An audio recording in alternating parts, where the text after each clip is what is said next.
Hello and good afternoon, Halo, everyone. selamat siang semuanya. Nama saya Chris Hidalgo.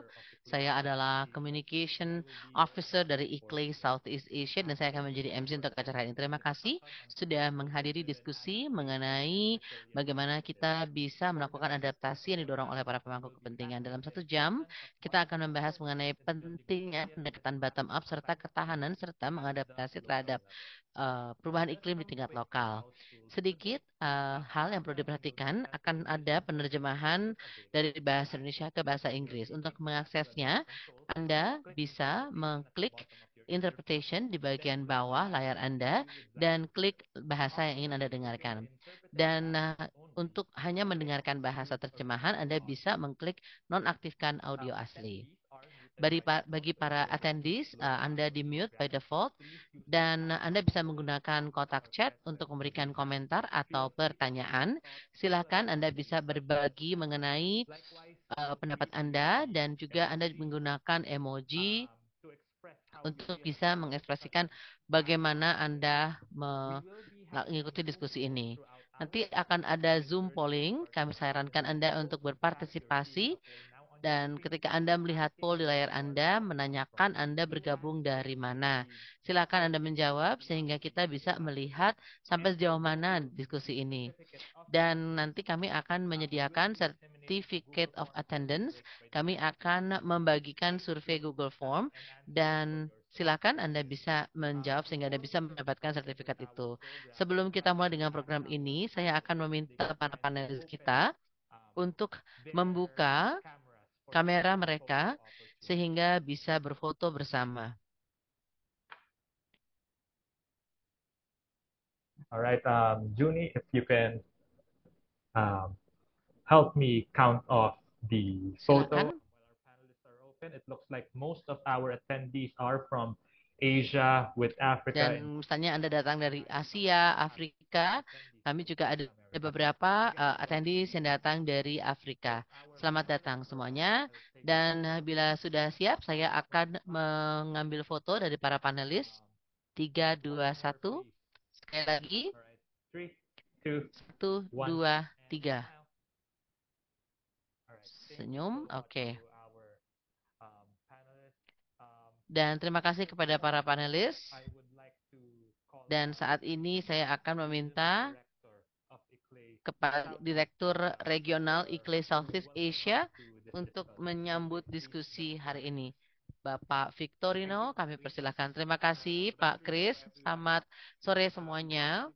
Sebelum kita mulai, saya ingin mohon maaf bahwa beberapa panelis kita tiba-tiba membatalkan kehadirannya karena masalah mendesak yang harus mereka. I would also like to thank Saya juga ingin panelists that are here. mengucapkan terima kasih kepada panelis hari ini, Bapak Alan Silain, dan dari perwakilan dari Catholic Relief Services, dan juga perwakilan dari beberapa kelompok, dan juga Ibu Melaka Kalabengan dari ICLEI Southeast Asia karena telah berbagi waktu tapi juga pengalamannya, terutama untuk topik ini. Southeast Asia is highly diverse. Asia Tenggara merupakan kawasan yang sangat beragam, terdiri dari 11 negara yang total populasinya adalah 177 Are juta highly desperate. jiwa dan pendapatannya itu sangat beragam. Dan dari negara termiskin ada di kawasan ini juga. Asia Tenggara sangatlah kompleks, tapi tantangannya cukup unik dari satu komunitas ke komunitas lainnya. Dan ini membuat sulit untuk menyelesaikan permasalahan secara parsial. Dan ini juga menjadi salah satu kawasan di dunia Regions bearing the brunt of climate change.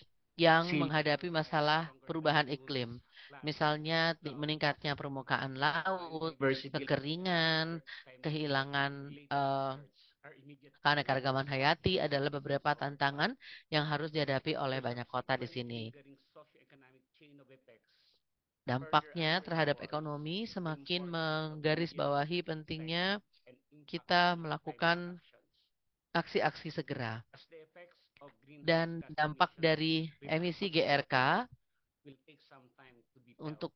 upayanya tentu masih perlu waktu. Kawasan ini terus membangun ketahanannya. Namun, hal ini semakin memburuk selama beberapa tahun terakhir sehingga banyak pemerintah di kawasan ini menyatakan bahwa kondisi iklim berada di kondisi darurat dan berusaha untuk meningkatkan upaya-upaya untuk meningkatkan ketahanan iklim di negara mereka masing-masing. Pendekatan multi-stakeholder dan bottom-up dianggap sebagai cara yang paling efektif untuk membangun ketahanan karena memungkinkan adanya rasa kepemilikan, terutama untuk pengelolaan kesiapsiagaan bencana yang disesuaikan dengan konteks lokal. Dan karena pengalaman kawasan ini dengan bahaya iklim, kota-kota ini telah mengembangkan pengetahuan serta keahlian yang diperlukan dalam memperkuat warga dan meningkatkan kemampuan lokal, terutama untuk menghadapi bencana setempat. Hal ini akan meningkatkan kualitas dari pemerintah, terutama yang menyatakan bahwa kondisi iklim di daerah mereka darurat. Dan efek dari kondisi kedaruratan iklim maupun pemerintah lainnya. Dan dengan and embed disaster risk reduction and management with other sectors. Facilitate the dan institutional memfasilitasi kelembagaan sehingga bisa bertahan untuk menghadapi semuanya. Dan pelibatan yang bermakna tidak hanya di konsultasi saja, tetapi juga dalam implementasinya. Ada in the region praktik terbaik, terutama yang berkaitan dengan kemitraan dari multi-stakeholders. Salah satu krisis adalah di mana mereka sudah memperkenalkan participatory budgeting atau penganggaran partisipatif. Mereka juga mengalokasikan sejumlah dana di mana para pemangku kepentingan memilih mana yang akan didanai, terutama di tahun tersebut. Contoh kita bisa menjadi salah satunya adalah kota di Filipina, di mana pemangku kepentingan setempat berkomitmen untuk meluangkan atau mengalokasikan sumber dayanya untuk kota, sehingga bisa menjawab bahaya yang ditimbulkan oleh perubahan iklim. Dalam hal ini, saya rasa panelis yang lain juga akan berbagi praktik-praktik terbaik. Sekali lagi, selamat sore untuk semua yang sudah hadir di sini. Terima kasih Bapak Vic atas sambutannya. Dan saya ingin meminta moderator dan panelis untuk menyalakan kamera video sembari kami memperkenalkan Anda satu demi satu. Diskusi panel kita akan dimoderasi oleh Bapak Arif Wibowo, Country Manager dari ICLEI Indonesia. Sebelum bergabung dengan ICLEI Team, beliau bekerja untuk isu lingkungan dan iklim di KLHK sejak tahun 2004. Kerja yang beliau lakukan itu termasuk di dalamnya pengembangan, pengarusutamaan, promosi, serta implementasi dari kebijakan adaptasi perubahan iklim di tingkat nasional dan subnasional. Berikutnya ada Bapak Riono, beliau adalah Kepala Dinas Lingkungan dari Kota Tanjung Pinang. Beliau memiliki pengalaman 17 tahun bekerja di Kantor Dinas Lingkungan Tanjung Pinang. Dengan posisi terakhirnya adalah Kepala dari Dinas Lingkungan Tanjung Pinang dari 2021 sampai sekarang.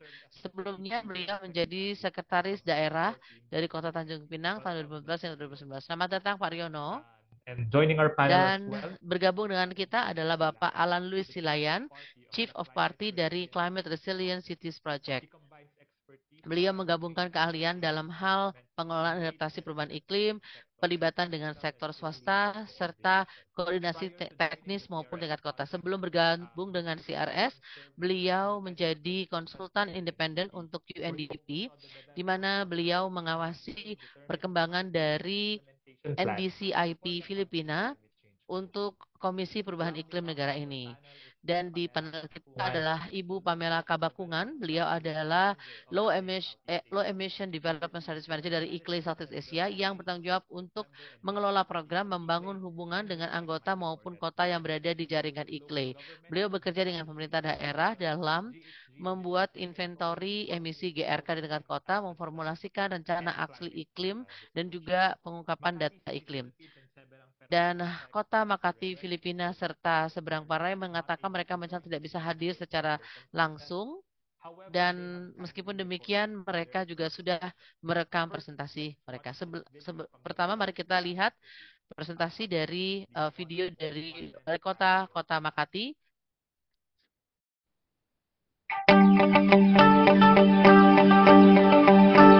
Guests, fellow speakers, and partners in Selamat datang teman-teman untuk dalam proses adaptasi dan ketangguhan. Kami sudah mengetahui betapa pentingnya untuk melibatkan sektor-sektor yang berbeda dan untuk bisa menciptakan ketangguhan lain serta kota yang berkelanjutan. Bahkan dalam proses pengambilan keputusan kami melibatkan para pangku kepentingan, kami juga melibatkan para pemerintah. Dan dalam dialog ini kami memberikan kesempatan, kami memberikan solusi yang mungkin bisa dilakukan. Kami juga menggunakan sosial media dan kami juga menerima saran untuk bisa membuat perubahan yang lebih baik. Dengan adanya ini kami bisa mengetahui apa yang bisa dilakukan dan mengembangkan apa yang dibutuhkan. Kami mempunyai kepatuhan yang bisa memenuhi target. Kami juga bekerja sama dengan beberapa bisnis sektor yang lain. Kami juga bekerja sama dengan para pembuat keputusan yang termasuk Majelis Pengembangan Kota, Manajemen Pengurangan Risiko atas bencana.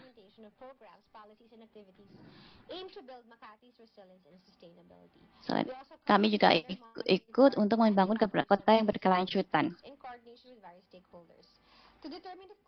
Untuk bisa mencapai tujuan kita, kami juga telah mempromosikan beberapa kerjasama yang kuat, dan di mana kami melibatkan dukungan yang sangat kuat bagi kami. Kami ingin membuat kota yang lebih berkelanjutan, dan kami harus membuat masyarakat lebih sadar dan akan mengetahui tentang perubahan iklim. Dan kami juga ingin pemerintah bisa mengambil tindakan.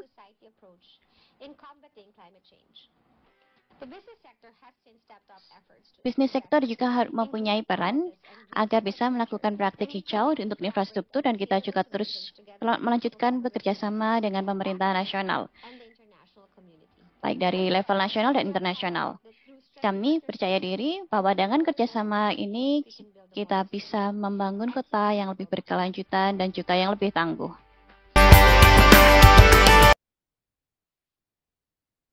Thank you very much for that video to Makati. Terima kasih untuk videonya dari Makati. Makati telah mendeklarasikan mereka sebagai kota berkelanjutan di Asia Tenggara. Kita juga mempunyai beberapa perwakilan dari Makati. Nanti kalau ada pertanyaan tentang kota Makati, silakan ditulis di chat box. Berikutnya mari kita lihat video dari Tuan Ahmad Sabri bin Muhammad Sarajudin, Director of Urban Service Department Seberang Perai, Malaysia.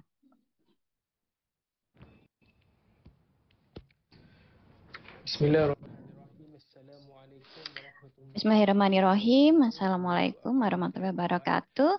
Selamat siang, Bapak Ibu. Pertama, saya ingin berterima kasih kepada ICLEI yang telah memberikan platform di mana kami bisa memberikan presentasi untuk Daring Cities 2023. Nama saya adalah Ahmad Sabir Muhammad Sarajudin. Saya adalah Direktur untuk Departemen Layanan Kota Seberang Perai, Malaysia.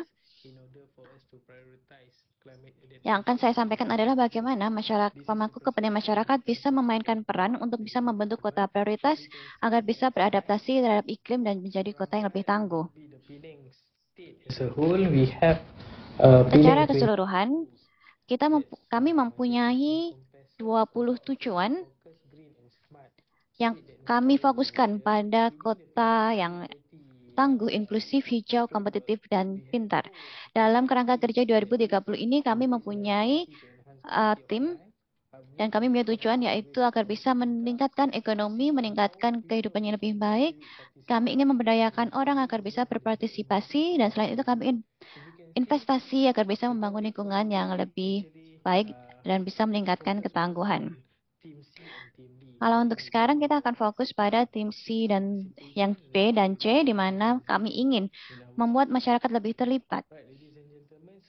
Nah, baik Bapak Ibu, untuk untuk strateginya di sini kami mempunyai visi, yaitu ingin menjadi kota yang kota yang tangguh, inklusif, hijau, kompetitif, dan berdasarkan teknologi serta kota yang pintar. Dan misi kami adalah kami ingin menyediakan layanan penduduk, perencanaan pembangunan dan infrastruktur secara lebih efisien, efektif, dan responsif. Dan kami mempunyai tujuan untuk bisa menjadi kota yang lebih baik dan tangguh pada 2030. Kami mempunyai 5 komitmen. Yang pertama adalah untuk bisa mencapai target Penang 2030.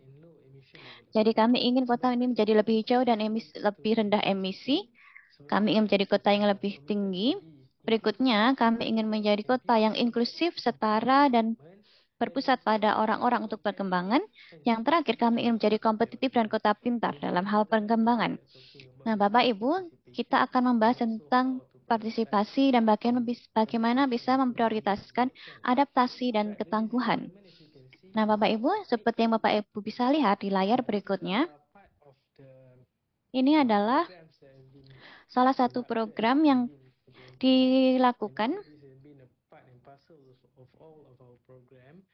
Ini adalah tentang program-program kami. Jadi pada 2019 kami sudah memperkenalkan anggaran yang berbasis gender inklusif.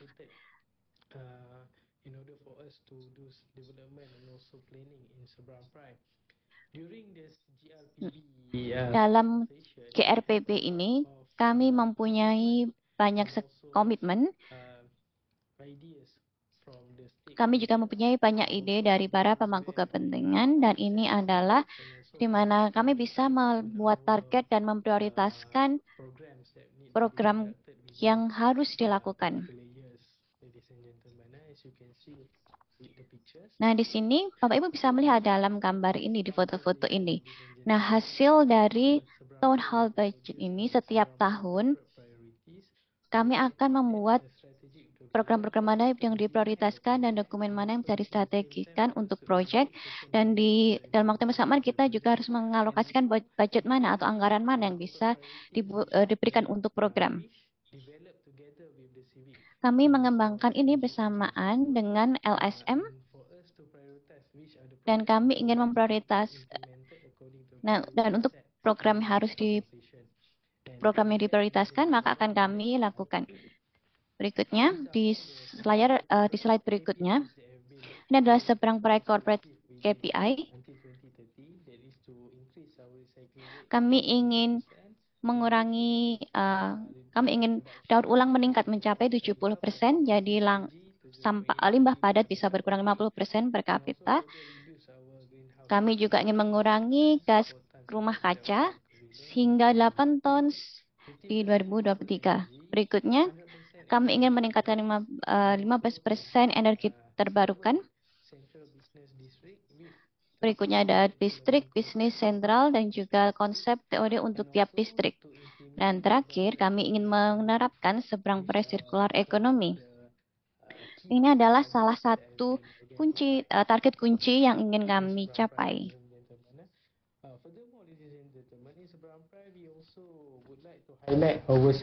Kami juga ingin menekankan beberapa program ini. Nah, ini sebetulnya mengidentifikasikan MBSP menekankan 7P, yaitu people atau orang, publik atau masyarakat, privat atau swasta, filantropi, philosopher, dan planet partnership. Selain itu, ada juga beberapa komponen.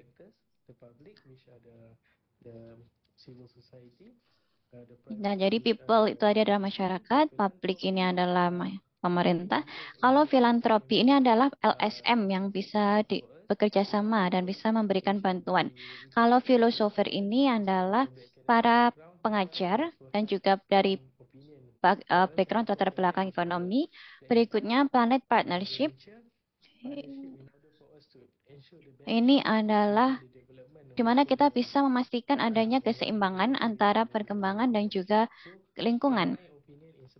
Jadi, di pendapat saya, sangat penting untuk bisa melibatkan orang-orang agar kita bisa menciptakan infrastruktur yang lebih baik dan kita juga bisa memprioritaskan ketangguhan. Misalnya kita punya satu proyek,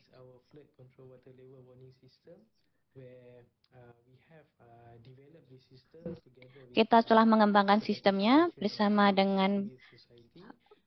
dengan masyarakat. Dan dengan demikian, akan lebih mudah bagi kita untuk bisa memonitor perkembangannya di kota kami, dan sistem ini bisa diakses oleh masyarakat dan bisa dipantau atau dimonitor. Sehingga nanti kalau ada masalah untuk isu-isu ketangguhan, maka kita bisa membuat atau bisa mengambil tindakan. Itu saja dari saya, Bapak Ibu. Maka dari itu saya sangat setuju bahwa melibatkan masyarakat adalah hal yang sangat penting untuk bisa menciptakan kota tangguh. Terima kasih banyak. Again, thank you to Seberang Perai as well as Makati for the preparing those videos. If you have any questions you would like to address to the Apakah ada pertanyaan? Kalau ada pertanyaan Bapak Ibu bisa tulis di chat box ya. Now at this point I turn over the virtual microphone. Berikutnya saya akan menyerahkan kepada Pak Arief untuk bisa memimpin diskusi panel. Pak Arief dipersilakan. Baik, terima kasih Chris. Selamat siang. Waktu kita tidak banyak ya, jadi saya ingin mengundang pertama Kota Tanjung Pinang untuk bisa berbagi pengalaman tentang pemangku kepentingan juga masyarakat atau prioritas kota yang berhubungan dengan adaptasi perubahan iklim dan ketangguhan. Pak Aryono, saya ingin mengundang Pak Aryono. Baik.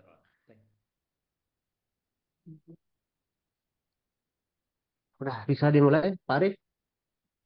Silakan Pak, please. Ya. Baik. Terima kasih. Thank you. Nanti untuk pancing diskusi. Ya. Bismillahirrahmanirrahim. Assalamualaikum warahmatullahi wabarakatuh. Selamat siang. Salam sejahtera untuk kita semua. Salam lestari. Bapak Ibu peserta Daring City yang saya hormati, tampak pada latar belakang slide, Bapak Presiden Republik Indonesia, Bapak Joko Widodo sedang melaksanakan penanaman mangrove tahun lalu di Pulau Stoko, bagian dari Provinsi Kepulauan Riau, yang mana kota Tanjung Pinang adalah ibu kota provinsinya. Mangrove memiliki peran yang sangat penting, baik dari sisi mitigasi maupun adaptasi terhadap perubahan iklim, dan kegiatan ini merupakan kegiatan yang sangat penting, terutama untuk wilayah pulau-pulau kecil seperti di Kepulauan Riau. Pada hari ini, saya akan sedikit berbagi pengalaman Kota Tanjung Pinang dalam adaptasi terhadap perubahan iklim. Sebelum menjelaskan lebih jauh, izinkan saya menyampaikan sedikit gambaran umum Kota Tanjung Pinang. Kota Tanjung Pinang berada di bagian selatan Pulau Bintan dan memiliki akses langsung dari negara tetangga Singapura dan Malaysia dengan jarak tempuh kurang dari 100 km. Luas wilayah Kota Tanjung Pinang mencapai lebih kurang 15.000 hektar yang terdiri dari 4 kecamatan dengan sebagian besar merupakan wilayah pesisir. Rata-rata curah hujan 288,8 mm dengan suhu rata-rata 26,9 derajat Celcius. Jumlah penduduk sebanyak 239.854 pada tahun 2022 dan terus bertambah setiap tahunnya. Dengan kondisi alam sebagaimana tersebut di atas, Tanjung Pinang memiliki risiko dan bahaya perubahan iklim, di antaranya banjir rob yang dikarenakan kenaikan permukaan air laut, tanah longsor, dan kekurangan sediaan air baku. Permasalahan tersebut menjadi perhatian yang penting bagi pemerintah Kota Tanjung Pinang dalam perencanaan pembangunan daerah, sehingga meningkatnya kualitas lingkungan hidup menjadi salah satu sasaran strategis di dalam RPJM Kota Tanjung Pinang tahun 2018-2023. Untuk mewujudkan sasaran tersebut, ada dua agenda pembangunan yang dilakukan, yaitu yang pertama, menyusun dokumen strategi pengurangan risiko bencana yang disebut Rencana Aksi Daerah Adaptasi Perubahan Iklim atau disingkat RADAPI, serta yang kedua, penguatan kapasitas ketahanan dan adaptasi masyarakat terhadap bahaya perubahan iklim. Salah satunya melalui Climate Village Program atau yang disebut dengan Program Kampung Iklim atau Proklim. Proklim sendiri merupakan kegiatan yang memadukan upaya adaptasi dan mitigasi perubahan iklim di tingkat tapak atau lokal dengan partisipasi masyarakat serta dukungan dari pemangku kepentingan lainnya. Ruang lingkup Proklim antara lain, identifikasi kerentanan dan risiko perubahan iklim, identifikasi sumber emisi dan serapan gas rumah kaca, pengembangan dan peningkatan kapasitas masyarakat untuk mendukung pelaksanaan adaptasi dan mitigasi perubahan iklim, penyusunan rencana aksi adaptasi dan mitigasi perubahan iklim tingkat lokal berbasis masyarakat, pelaksanaan adaptasi dan mitigasi perubahan iklim tingkat lokal berbasis masyarakat, peningkatan kapasitas akses sumber daya pendanaan, teknologi adaptasi dan mitigasi perubahan iklim pada kampung iklim, pemantauan dan evaluasi pelaksanaan adaptasi dan mitigasi perubahan iklim. Program Kampung Iklim di Kota Tanjung Pinang dimulai sejak tahun 2017 yang terdiri dari 3 lokasi dan sampai dengan tahun 2023 ini telah berjumlah 40 lokasi tersebar di 4 kecamatan. Strategi yang telah dilakukan dalam rangka meningkatkan kemitraan antara stakeholders dalam upaya adaptasi dan mitigasi perubahan iklim, yang salah satunya melalui Proklim, yaitu dengan melakukan kolaborasi hexahelix pemangku kepentingan, terdiri dari masyarakat lokal, pemerintah, perguruan tinggi, sektor swasta, media, dan LSM atau NGOs.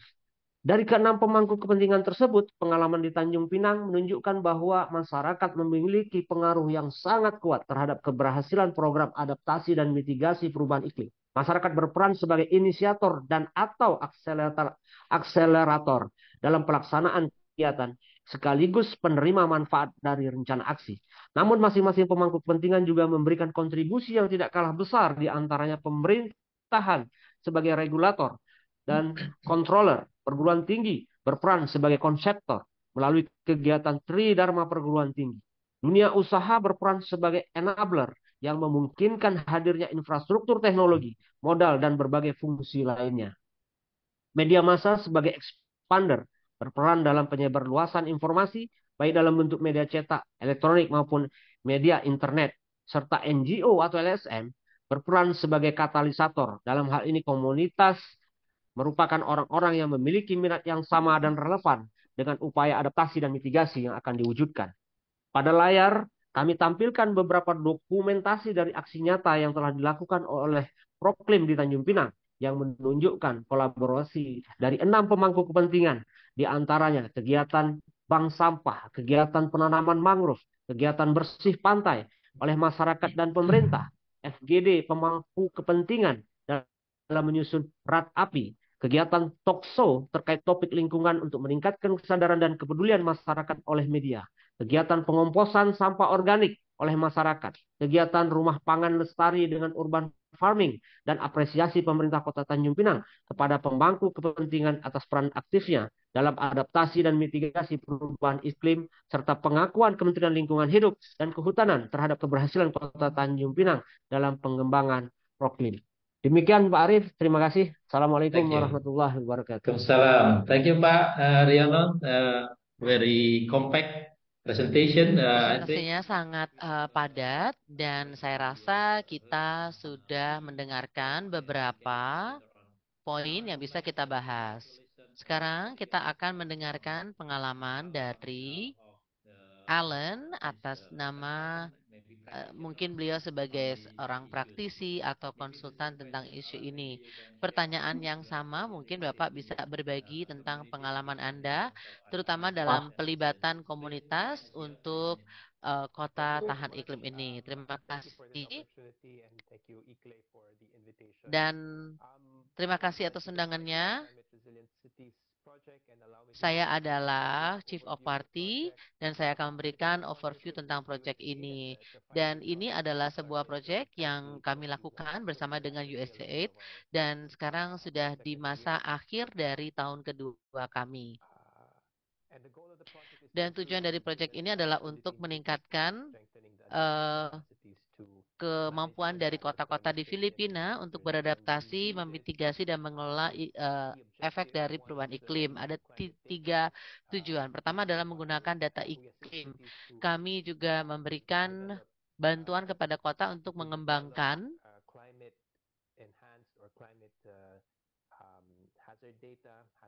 data atau peta bahaya iklim dan juga untuk meningkatkan kapasitas kota untuk dapat mengakses serta mengelola pembiayaan iklim. Dan yang ketiga adalah menjalankan solusi berbasis alam di tingkat lokal.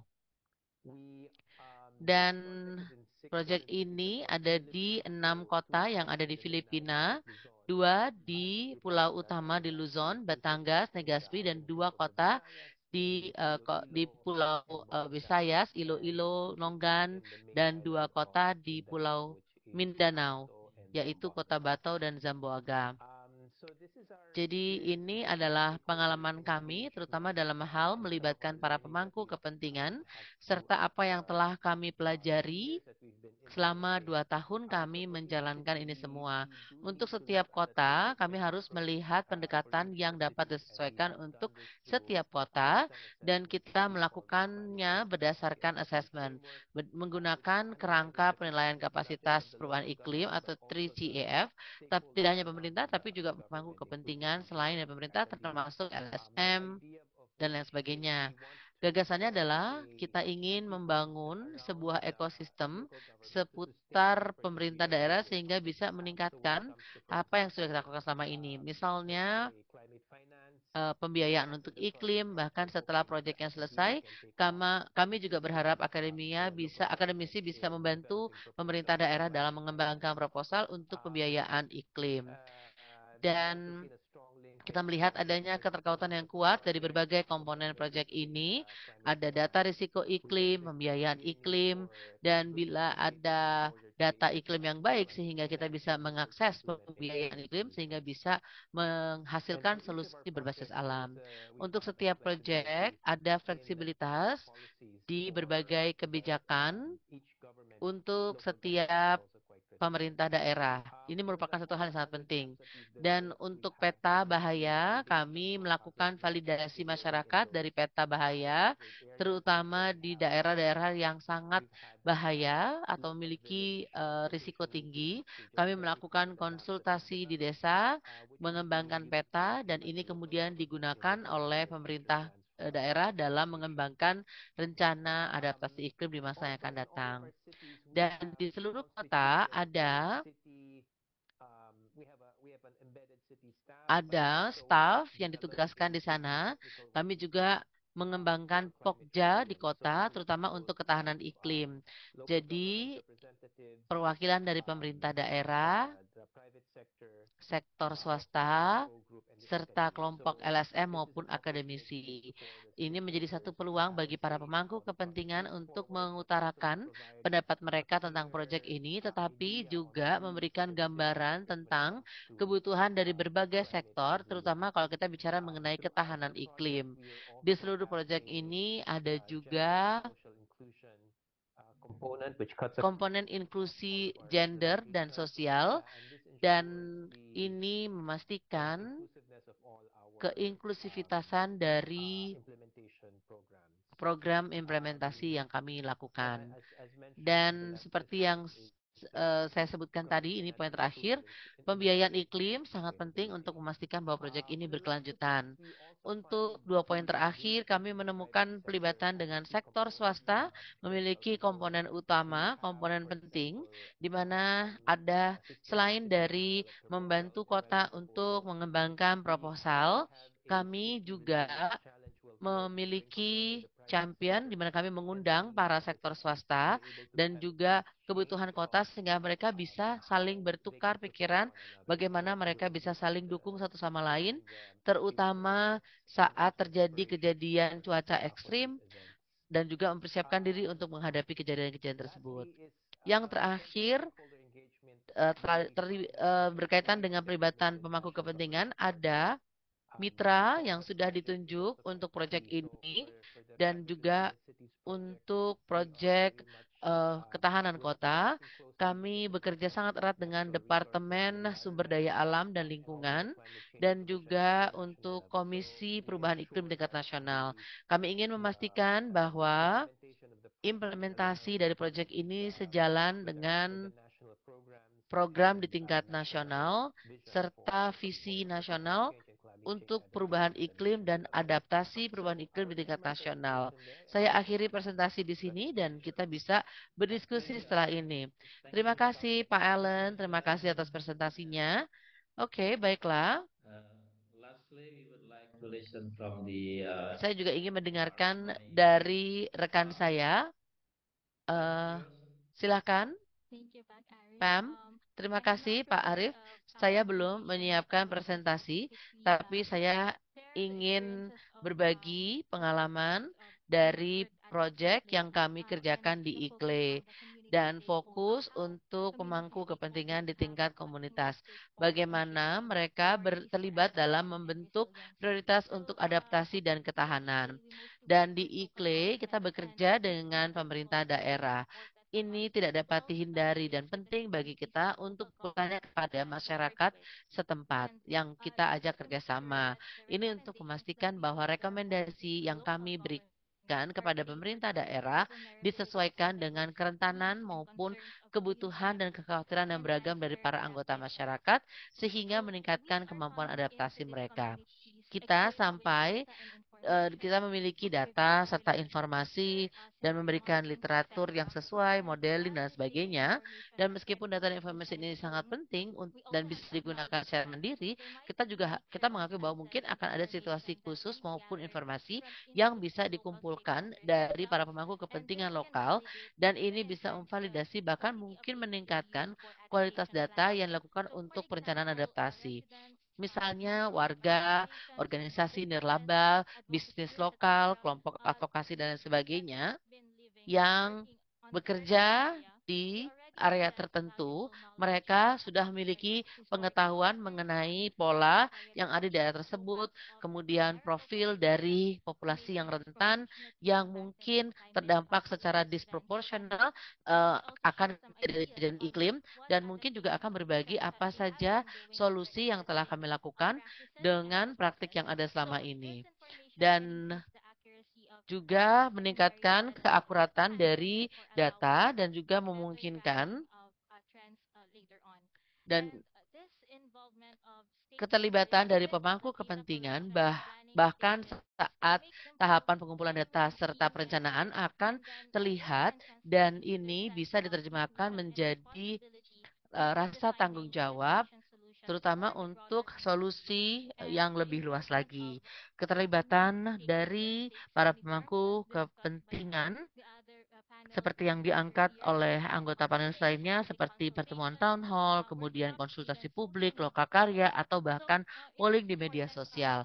Jadi penting sekali untuk memahami format atau kombinasi seperti apakah yang bisa memaksimalkan pengumpulan input maupun informasi dari pemangku kepentingan setempat dan pemerintah daerah juga bisa memandu kita sebagai mitra dari pemerintah daerah apa yang paling baik untuk konstituen mereka.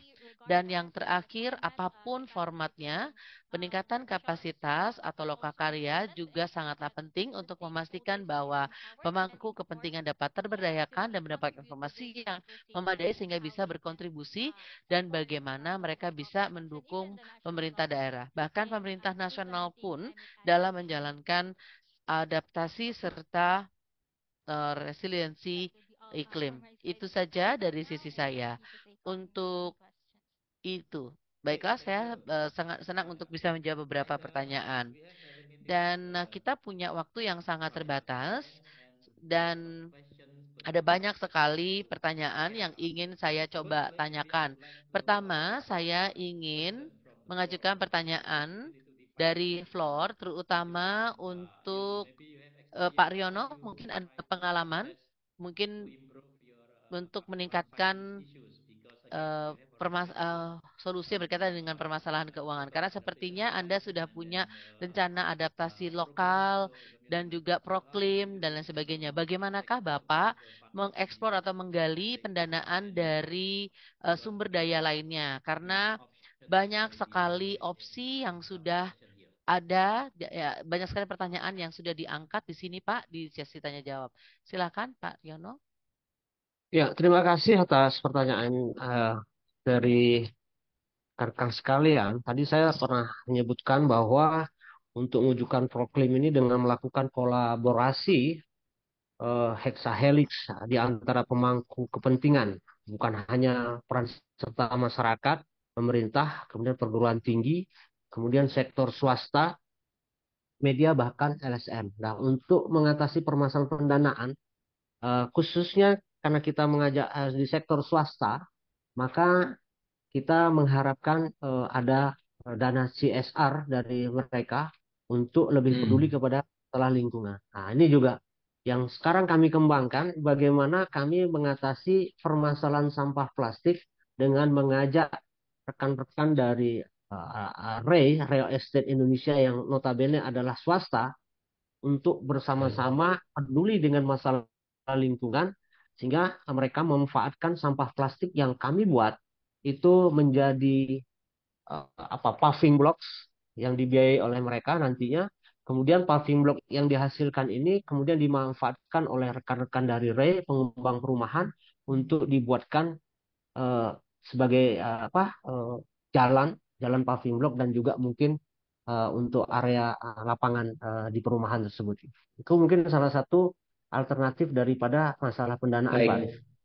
Baik, thank you Pak Riono. Maybe we can move to Alan. It's very critical point that you mentioned related to the Kita akan ke Alannya. Tadi Alan menyebutkan ada poin yang sangat penting yang terkait dengan data iklim. Ada tingkat kerawanan dan bagaimana kita bisa memastikan bahwa assessment ini dapat digunakan sebagai baseline untuk kota-kota piloting. Mungkin nanti ada pengalaman yang bisa dibagikan tentang tanggapan dari pemerintah dan juga pemangku kepentingan lain, bagaimana mereka bisa mempromosikan dan menggunakan informasi saintifik ini untuk mengatasi isu perubahan iklim. Ya, baik, terima kasih Pak Ari. Ya, yang pertama, kita harus bisa memverifikasi data iklim ini.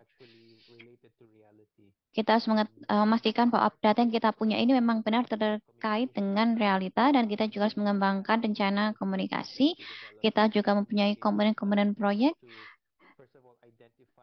dan agar bisa mengidentifikasi dan mengkomunikasikannya kepada pemerintah di level lokal. Selain itu kita harus memastikan apa yang harus dikomunikasikan. Jadi rencana komunikasi ini adalah mengkomunikasikan data iklim dan juga dampak-dampak dari datanya ini. Misalnya, ada beberapa area yang lebih rawan daripada area lain. Maka protokol yang harus dikembangkan apa saja yang harus dipersiapkan. Dan dengan demikian, mereka bisa membangun beberapa rencana untuk kota. Nah, itu ada beberapa implikasi, dan itu perlu kita komunikasikan kepada masyarakat. Dan data ini sangat berguna untuk mengembangkan rencana perubahan iklim. Jadi saat kita membuat proposal, kita harus mempunyai kerangka kerja yang sangat logis, apa saja solusi yang kita ajukan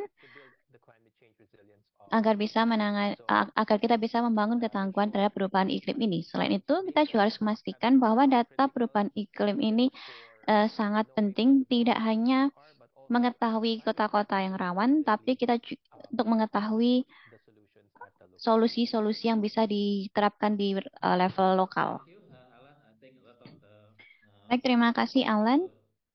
issues probably we Mungkin can untuk discuss isu-isu later teknis on. But I ini think bisa kita I would like identifikasi to nanti. ask Pamela. Berikutnya saya ingin tanya kepada Pamela. Do you have any Pengalamannya, to promote what kind of incentive mechanisms that to pengalaman apa yang digunakan untuk bisa memberdayakan masyarakat tentang adaptasi perubahan iklim atau tindakan perubahan iklim berdasarkan pengalaman Anda. Karena tadi kita juga sudah mendengar bahwa Pak Riono menyebutkan beberapa hal yang telah dilakukan di Indonesia. Nah, mungkin Anda mempunyai pengalaman-pengalaman lain atau ide-ide lain tentang bagaimana kita bisa mencoba mengidentifikasi hal-hal yang bisa membuat masyarakat mau membantu kita.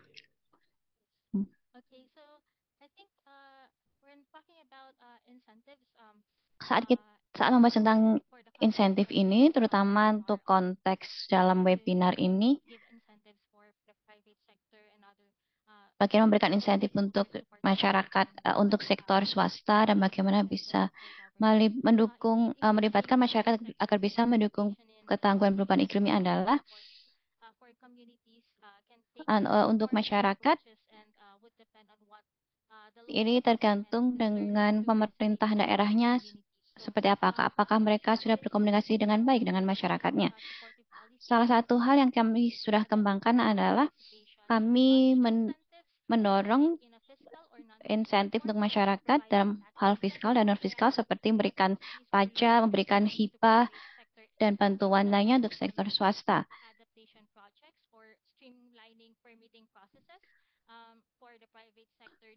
Kalau untuk acara-acara yang dilakukan oleh sektor swasta, kita akan mempromosikan adaptasi dan juga ketangguhan.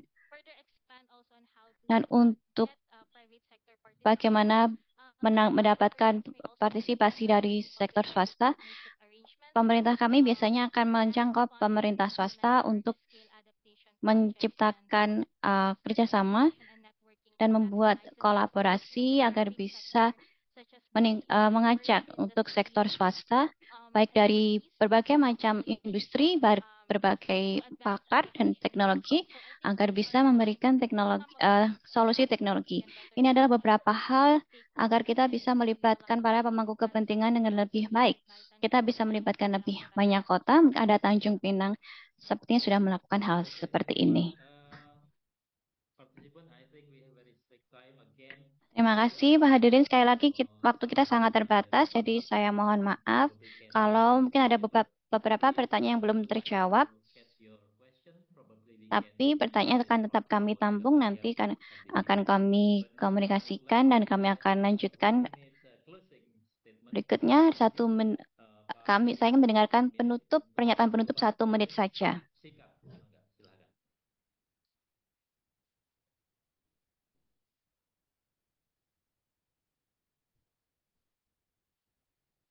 Pak Riono masih mute.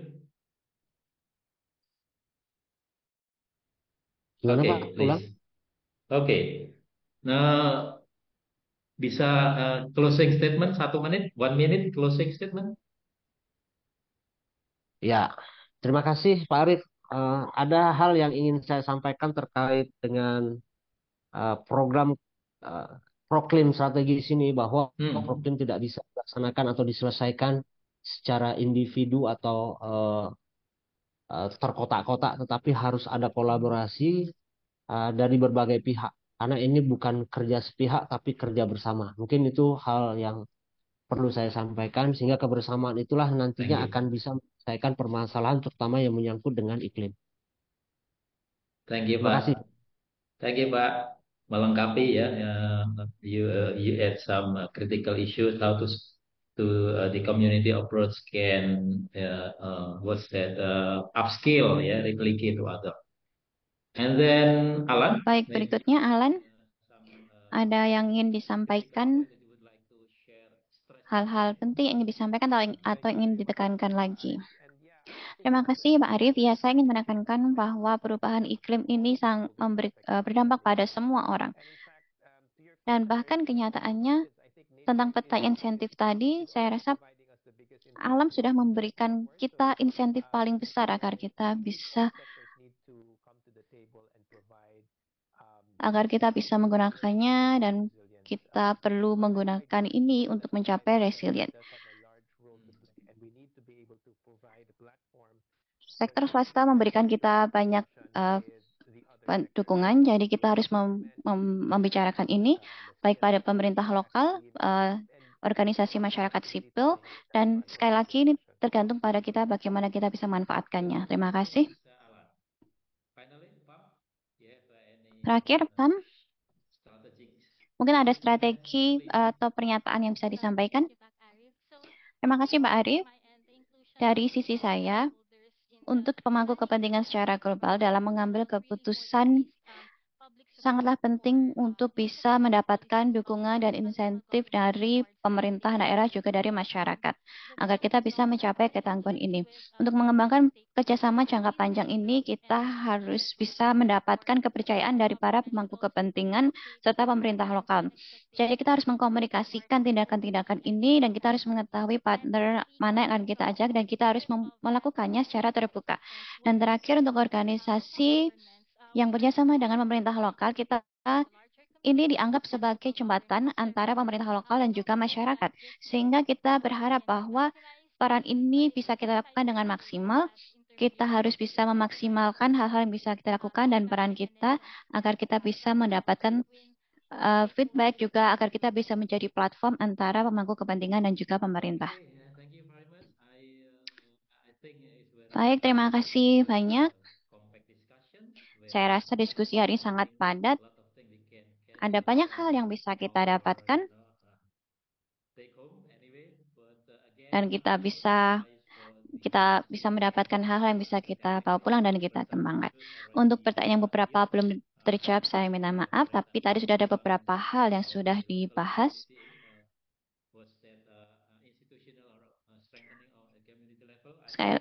Kita bisa memperkuat hubungan antara pemerintah dan juga masyarakat, dan sekali lagi ini adalah isu institusional ini adalah dari pemerintah lokal, dan juga tadi ada pertanyaan lain. Tapi saya ingin memberikan beberapa pernyataan dari lima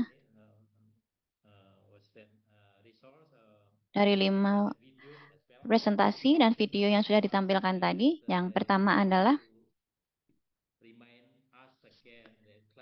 saya ingin mengingatkan sekali lagi bahwa dampak perubahan iklim ini berdampak bagi semuanya. Dan ini adalah hal yang sangat penting bagaimana kita bisa memastikan partisipasi dari berbagai elemen untuk mengatasi perubahan iklim, serta agar bisa mencapai ketangguhan. Kita juga membutuhkan kepemimpinan, karena semua pemerintah lokal, pemerintah daerah bisa mengambil keputusan bagaimana mengembangkan hal-hal untuk perubahan iklim, dan juga dengan mempromosikan isu-isu ini sebagai indikator untuk menyelaraskan perubahan iklim dan juga perkembangan. Dan berikutnya ada juga masalah keuangan, maka kita harus mengeksplor dengan lebih banyak tentang sumber daya keuangan yang bisa kita gunakan. Mungkin ada beberapa hal yang susah untuk diakses karena ada banyak masalah. Mungkin kita juga tidak bisa memberikan bukti. Jadi itu adalah hal yang sangat penting seperti yang sudah dijelaskan Alan tadi.